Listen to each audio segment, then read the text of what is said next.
Tayang nasa kadiliman, sa lilim ng kamatayan, ngayon'y naliliwanagan. Hallelujah!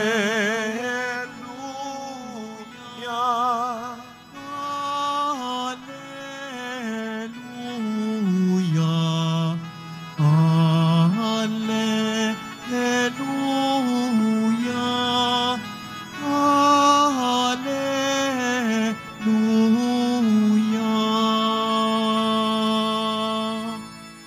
Sumainyo ang Panginoon. At sumaiyo rin. Ang mabuting balita ng Panginoon ayon kay San Marcos. Papuri sa iyo, Panginoon. Noong panahong iyon, si Jesus at ang mga alagad ay nagpunta sa Capernaum. Nang sumunod na araw ng pamamahinga, ay pumasok si Jesus sa sinagoga at nagturo. Namangha ang mga tao sapagkat nagturo siya sa kanila na parang isang may kapangyarihan at hindi tulad ng mga eskriba. Bigla namang pumasok sa sinagoga ang isang lalaking inaalihan ng masamang espiritu at sumigaw, "Ano ang pakialam mo sa amin, Jesus na taga Nazaret? Naparito ka ba upang puksain kami? Kilala kita. Ikaw ang banal na mula sa Diyos." Ngunit, iniutos ni Jesus sa masamang espiritu, "Tumahimik ka, lumabas ka sa kanya." Pinapangisay ng masamang espiritu ang tao at sumisigaw na lumabas. Nang gilalas ang lahat, kaya't sila'y nagtanungan, "Ano ito? Bagong aral?" Nautusan niya pati ang masasamang espiritu at sinunod naman siya. At mabilis na kumalat sa buong Galilea ang balita tungkol kay Jesus. Mga kapatid, ang mabuting balita ng Panginoon. Pinupuri ka namin, Panginoong Hesukristo. Magsiupo mo na po ang lahat. Good morning po sa inyong lahat. Batiin muna natin ang mga katabi natin, good morning. At mga kapatid, ngayon po ay ika-4 na linggo sa karaniwang panahon, huling linggo ng buwan ng Enero. Kaya para sa lahat ng mga tinanggap nating biyaya at natutunang aral sa unang buwan ng 2024, bigyan natin ng palakpak ng papuri at pasasalamat ang ating mahal na pong Jesus Nazareno. Mas malakas na palakpak para sa Kanya. No? No?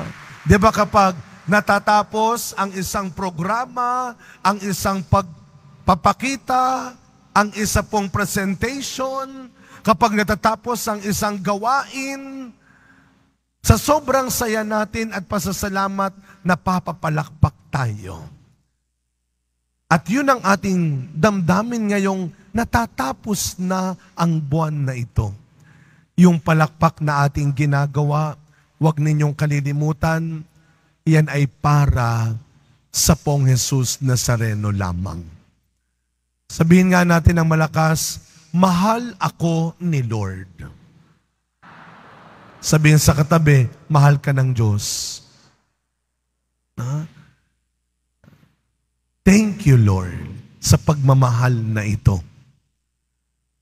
Lahat ng nakakaramdam, lahat ng nagsasabing mahal siya ni Lord, taas ang dalawang kamay. Diba? Ang ganda nating tignan na lahat tayo ay naniniwala.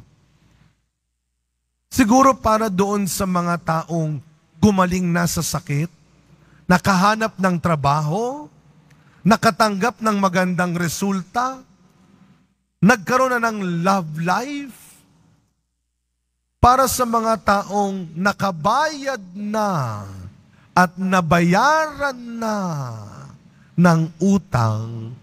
Mas madaling sabihin, mahal talaga ako ni Lord. Pero para doon sa mga nagsisimula pa lang ang taon, patong-patong na, sunod-sunod na, sabay-sabay na ang pagsubok at problema. Father, saan banda ako mahal ni Lord? Kung titignan po muna natin ang sulat ni Pablo sa mga taga-Korinto, sa pangalawang pagbasa muna tayo. Narinig po natin sa ikalawang pagbasa na lahat ng uri daw ng tao ay may kanya-kanyang pangamba sa buhay nila. Kaya huwag niyong isipin na yung mga mayayaman, yung mga nasa mamahaling subdivision, yung mga milyonero o milyonaryo, ay walang pangamba sa buhay nila. Maniwala kayo. Pare-pareho tayo may pangamba sa buhay, katulad ng mga kinasal at hindi kinakasal, ng may asawa at walang asawa. Ganon din ang mahihirap at mayaman, ang mga bata at matanda, ang mga ordinaryo at kilalang tao. May kanya-kanya tayong pangamba sa buhay. Isang katotohanan, isang paalala sa buhay ng bawat tao na may kanya-kanya tayong mukha ng kalungkutan at kasiyahan. May kanya-kanya tayong bahagi ng kalakasan at kahinaan. Kaya nga, walang lugar ang panghuhusga sa kapwa. Hindi mo alam kung anong pinaglalabanan at pinagdadaanan ng iyong kapwa. Sa huli, ikaw pa rin ang pipili. Sa ugali pa rin tayo magkakatalo kung anong mas paiiralin at kung ano ang mas palilitawin mo. Kaya alam nyo, natutuwa ako kapag naaalala ko yung natutunan kong acronym nung ako po ay nag-mission last year sa Abu Dhabi, sa gitnang silangan. Parang naikwento ko ito dati sa inyo, nung namamasyal kami, nakakita ako ng karatula nakalagay, POD only. Sabi ko, ano kaya yung POD only? Tinanong ko yung Pilipinong kasama ko, ano yung POD? Sa amin kasi sa Pilipinas, sa simbahan, ang POD, ang ibig sabihin, Priest of the Day. Sabi, ano yung POD dito? Sabi niya, Father, parang PWD yan sa atin. Dito sa atin, pag sinabing PWD, Persons with Disability. Ano yung POD? Dito sa amin sa Abu Dhabi, ang POD ay People of Determination. Araw-araw, tinitignan ka ng Diyos. Ginigising ka ng Diyos. Hindi bilang isang taong puno ng kapintasan at kakulangan. Araw-araw, mabuhay ka. Gusto ng Diyos, mabuhay ka bilang isang taong merong pa ring kakayahan. Pumili ka.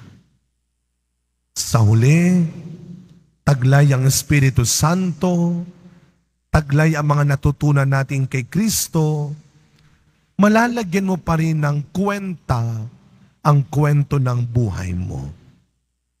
Kaya kung paano pinalayas ni Kristo sa Ebanghelyo natin, ang masamang espiritu dun sa lalaki, hayaan mong sa pagtatapos ng buwan na ito, palayasin sana ng Diyos ang espiritu ng kaduwagan at kadamutan na pumipigil sa iyo para magsabi ng totoo, para tumulong sa iba, para gumawa ng mabuti at para magturo ng tama.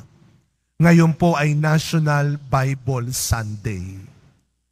Sana huwag tayong maduwag na ipahayag ang salita ng Diyos, hindi lang sa salita, lalo na sa ating mabubuting ginagawa.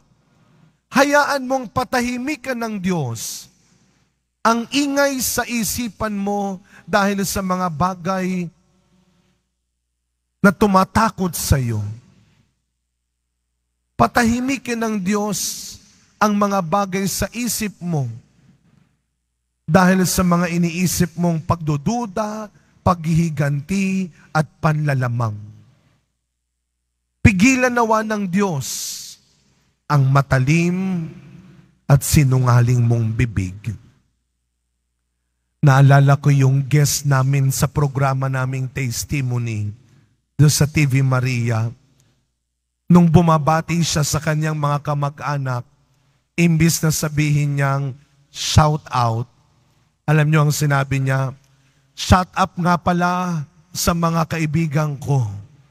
Kaya tawa kami ng tawa. Imbit na shout out, shut up ang sinabi niya.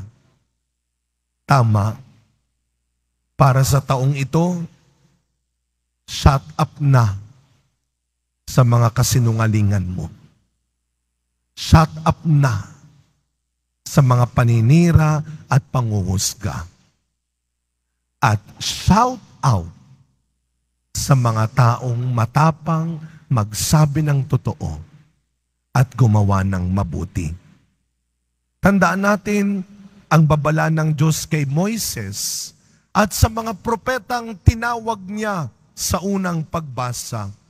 Kung ang mga hindi nakikinig at sumusunod ay parurusahan, kayo din na mga nagtuturo ng mali at nagpapakita ng masamang halimbawa.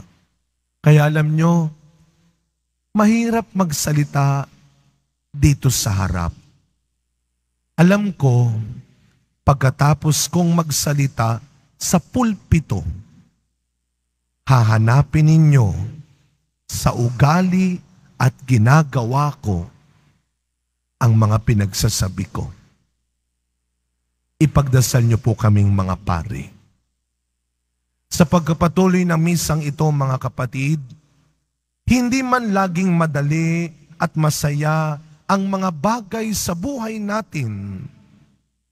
Huwag na huwag mong aayawan at susukuan ang manalig at umasa na laging may simula sa bawat ending.